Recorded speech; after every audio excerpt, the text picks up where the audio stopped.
प्रथम थर पर हेबाकु जाउछि घुमुसर दिवस सेप्टेम्बर 11 तारिख।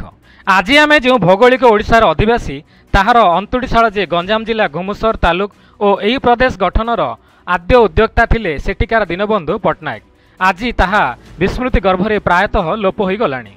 मांद्राज अधीन चलीथिबा तेलुगु भाषी शासक कबल सर्वनाशर सम्मुखीन होइथिबा पालुर, हुमा, गंजा, बिरुली, पूर्वखंड, खलिकोट, आठगड़, घुमुसर, धराकोट, सोरडा, रणबा, करडा, कटिंगा, गदापुर, बरगड़, शेरगड़, सानखेमुंडी, बड़खेमुंडी, चिकिटी, महुरी, जरडा, सुरंगी, बुढ़ारसिंह, जलंतर, मंजुषा, तरला, पारला और टिकिली अंचल गुड़िकर जनसाधारण को एकाठी करी दीनबंधु पट्टनायक घुमुसर रसलकोंडा ठारे 1870 सेप्टेम्बर 11 तारिख में एक विराट समावेश करथिले।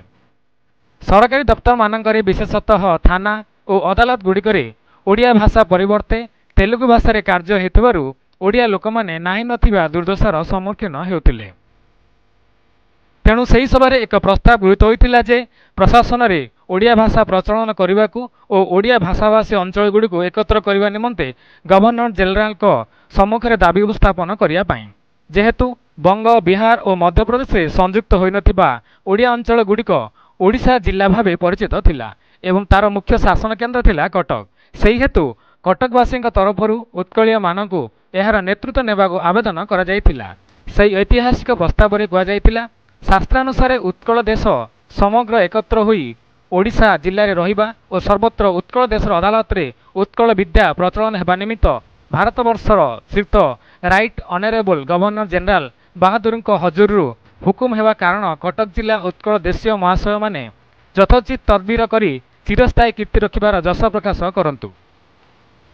मातृभाषार भित्ति उपरे परस्पर को भाई भावे ग्रहण करी विच्छिन्न होई पड़िथिबा भाई माने सेही मातृभाषार यज्ञशाला रे एकत्र मिलित होया पई एपरि कोनोसी उद्यम भारतर अन्य कोनोसी जाति भित्तिरे देखा देई नथिला। सेहिपरि भाबरे सेही दिन देखा देइथिला जे घुमुसर भूमि रे दीनबंधु पट्टनायक नेतृत्व रे इतिहास एपर्यंत एही सत्य को अवलोकन करनथिले मध्य स्वतंत्र ओडिशा प्रदेश सृष्टि पई ओडिया जातिर कृच्छ साधना जे एहिठारु 1870 सेप्टेम्बर 11 तारिख रे आरंभ होइतिला।